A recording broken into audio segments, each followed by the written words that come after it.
La réaction des policiers à l'arrivée de Gérard Collomb au ministère de l'Intérieur. La question de sa succession à l'hôtel de ville et à la métropole. Enfin, découverte d'une expo de BD, clin d'œil du dessinateur Jérôme Jouvray dans le parking République.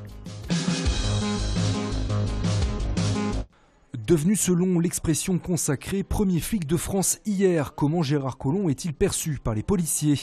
Au syndicat Alliance, par exemple, on attend beaucoup du nouveau ministre de l'Intérieur. Une police moderne, enfin, avec des locaux dignes de ce nom dans n'importe quel coin de l'Hexagone, ça c'est un premier point.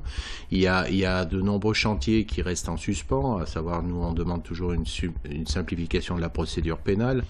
On attend également, évidemment, que le ministre de l'Intérieur se positionne clairement sur la défense de ses policiers et notamment par rapport aux dossiers qui peuvent nous attendre, notamment sur les retraites. Autre dossier sur lequel Gérard Collomb a beaucoup insisté lors de son premier discours Place Beauvau, la lutte contre le terrorisme.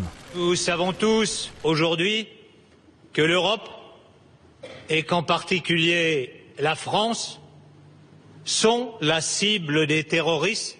Quand on demande des moyens humains et matériels adaptés et modernes, c'est évidemment aller dans ce sens-là. Il faut absolument, et là on est d'accord sur le principe qu'il faut relancer le renseignement. Et plusieurs orientations par le passé ont prouvé quand même qu'on avait commis quelques erreurs. Donc là-dessus, il va falloir se pencher vraiment sur le dossier. Pour évoquer ces différents dossiers, les organisations syndicales de policiers ont d'ores et déjà demandé à rencontrer au plus vite leur nouveau ministre de tutelle.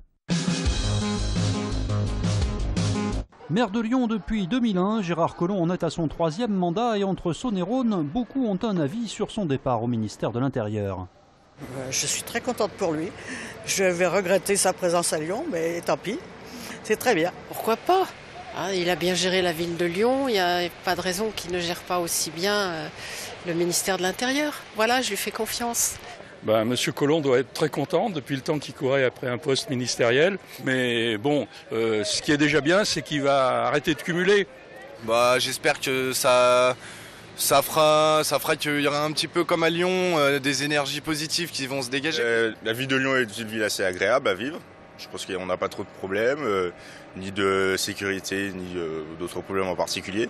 Donc je pense qu'il a l'expérience pour porter le poste et que ça ne peut être que bénéfique pour nous.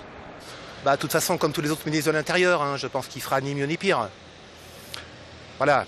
Après, il y aura le problème effectivement de la sécurité, du terrorisme, toujours les mêmes thèmes qui reviennent.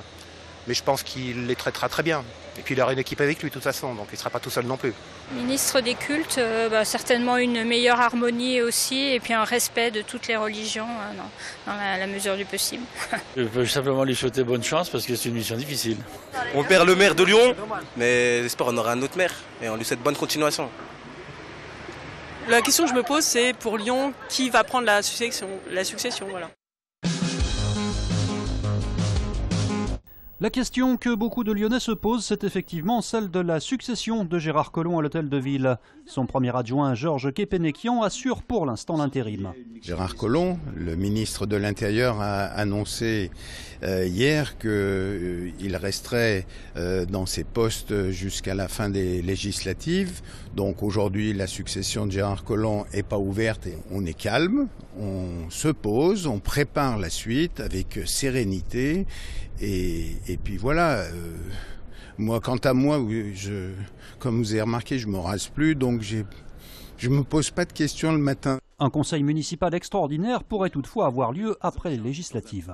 Le conseil municipal va désigner et élire un nouveau maire qui prendra le fauteuil. Gérard Collomb restera conseiller municipal et conseiller de la métropole. Du côté de la métropole, c'est un autre fidèle de Gérard Collomb, David Kimmelfeld, qui est chargé de garder la maison. Il nous dit surtout, ma foi, de continuer le travail entamé, d'être présent derrière nos dossiers, de faire cette continuité. C'est ce que nous faisons dans le calme, dans la sérénité. Il n'y a pas lieu de s'affoler. Nous ne sommes pas dans l'urgence. Il y a un temps pour préparer aussi bien la métropole qu'à la ville. Et c'est ce que nous faisons, les adjoints, les vice-présidents, les services. C'est ce travail que nous menons, encore une fois, dans le calme et une grande sérénité, comme on sait le faire à Lyon. C'est la deuxième exposition dans cet espace, un espace qui est devenu un espace pérenne pour la culture, avec 1500 passages par jour dans ce parking, dans cet espace-là. Et donc de faire quelque chose d'assez populaire, d'assez joyeux. Le parking République à Lyon accueille une nouvelle exposition consacrée à la BD. C'est Jérôme Jouvray, auteur et prof à l'école Émile Cole, qui s'est beaucoup amusé avec l'espace public et ses équipements, les ascenseurs notamment. Jérôme Jouvray, donc c'est l'auteur à qui on a donné la carte blanche. C'est un artiste lyonnais, c'est lui qui a créé la BD Lincoln, pour ceux qui connaissent bien cette BD. Et là, il a utilisé un autre de ses personnages phares, qui est un prof, mais un prof un peu râleur, qui est jamais content. Et donc, il a utilisé ce personnage-là pour faire cette exposition-là. L'exposition réalisée en partenariat avec le Lyon BD Festival et le musée de l'imprimerie est visible jusqu'à mi-septembre.